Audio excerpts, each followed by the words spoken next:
پرشاد بانٹ رہے ہیں، آپ نیاز بانٹ رہے ہیں، ایک جیسی چیز ہے. تو میں نے کہا مسئلہ تو وہاں حل ہو گیا. وہ بھی کہہ رہے ہیں کہ بھائی آپ بھی بھاگ رہے ہیں ہم بھی بھاگ رہے ہیں، تو دونوں بھاگ رہے ہیں، تو کیسے پتا چلے گا مشرک کون ہے محمدی کون ہے؟ تو سرکار نے فرمایا وہ بتوں کے ادب کے لیے بھاگ رہا ہے تو خدا کے ادب کے لیے بھاگ. واہ واہ. لیکن بظاہر دیکھیں سٹائل جو ہے وہ ایک تھا. اب نائلہ اور اصاف جن کی پوجا مشرکین مکہ کر رہے تھے، نہ وہ ولی اللہ تھے نہ وہ انبیاء تھے. میں نے آپ کے سامنے بتایا وہ دونوں بدکار تھے. تو بدکاروں کو انہوں نے معبود بنا لیا تھا، اور حال ان کا یہ تھا کہ جناب جو ہے کہ وہ ان کو شیطان نے اس پر اکسایا اور ان پر بڑھایا، اور اسی میں پھر وہ چیز آگے بڑھتے ہوئے دیگر بتوں کا اضافہ انہوں نے کرنا گویا کہ شروع کر دیا. اب میں آخری بات یہاں پر ختم کرنا چاہتا ہوں، وہ یہ ہے کہ یہ کہا جائے، یہ حدیث اگر پڑھی جائے کہ حضرت امام جعفر صادق اور سلسلۃ الذہب سے یہ روایت ہے اہل بیت سے کہ سرکار علیہ الصلوۃ والسلام نے اس بات کو ذکر کیا کہ لعن اللہ الیہود والنصارى. یہ سرکار دو عالم صلی اللہ علیہ وسلم کے وصال کی سب سے آخری باتوں میں سے، اچھا سرکار کی وصال پاک کے آخری خطبوں میں سے، کہ بس یوں سمجھیے کہ اس کے چند منٹ بعد یا چند گھنٹوں بعد سرکار نے رفیق اعلیٰ کا سفر کیا. اچھا اس میں حضور نے یہ وصیت فرمائی کہ لعن اللہ الیہود والنصارى اتخذوا قبور انبیاء مساجدہ، کہ لعنت ہو یہود و نصارہ پر کہ انہوں نے انبیاء کی قبروں کو سجدہ گاہ بنا دیا تھا. اب اس حدیث کو سمجھنا پڑے گا. اب اس حدیث کو بنیاد بنا کر اگر آپ اولیاء کے ادب کی طرف آئیں، پھر وہ اندھی تقلید کی بات چل رہی ادب آئے، تو میں کہتا ہوں ذرا تھوڑا سے رک جائیں تھوڑا سے آپ اور غور کریں. اس وقت اپنے دماغ کو صرف آپ ایک بلیک بورڈ بنا لیں، اور میں آپ کے سامنے روایت پڑھتا ہوں کہ لعن اللہ الیہود والنصارى اتخذوا قبور انبیاء مساجدہ. ٹھیک ہے، اتخذوا، ٹھیک ہے، ایک لکھ دیا آپ، قبور انبیاء مساجدہ، بنایا انہوں نے انبیاء کی قبروں کو مسجد. ٹھیک ہے، اچھا یہ حدیث کے ایک ایک لفظ بتا رہا ہے کہ یہ کام بڑا غلط ہوا ہے. اب آئیے قرآن کے نزدیک. اب قرآن کہتا ہے واتخذوا من مقام ابراہیم مصلی، اس کو بالکل اس کے نیچے لکھیں. ادھر ہے ماضی کا جمع کا صیغہ، یہاں امر کا صیغہ، ادھر بھی اتخاذ ادھر بھی اتخاذ. ٹھیک ہے، ادھر قبور ہے ادھر مقام ہے، ادھر انبیاء ہے ادھر ابراہیم ہے، ادھر مسجد ہے ادھر مصلی ہے. ٹھیک ہے، اب وہ چیز حرام ہے اور یہ چیز جائز ہے. الفاظ وہی ہے، دیکھیں توجہ ہے. تو لہذا صرف الفاظوں کو دیکھ کر آپ آگے نہیں بڑھ سکتے. ادھر اگر مسجد ہے تو ادھر مصلی، ادھر فرمایا گیا کہ ابراہیم کے قدموں کے نشان کو مصلی بنا لو، اور ادھر کہا کہ لعنت ہو یہود و نصارہ پر کہ جنہوں نے انبیاء کی قبروں کو سجدہ گاہ بنایا.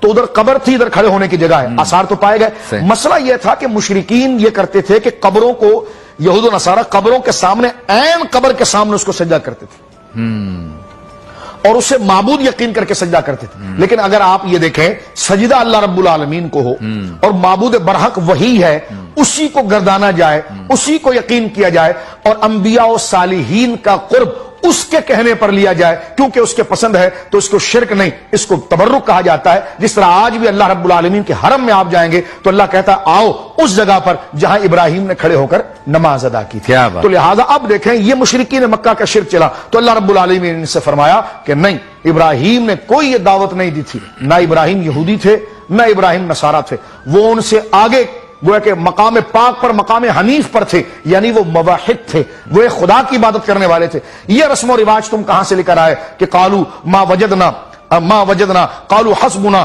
ما وجدنا علیہ آبانا، ہمارے لیے یہی کافی جو ہم نے باپ دادا کے پایا. تو لہذا اندھی تقلید اس کو کہا گیا. کیوں؟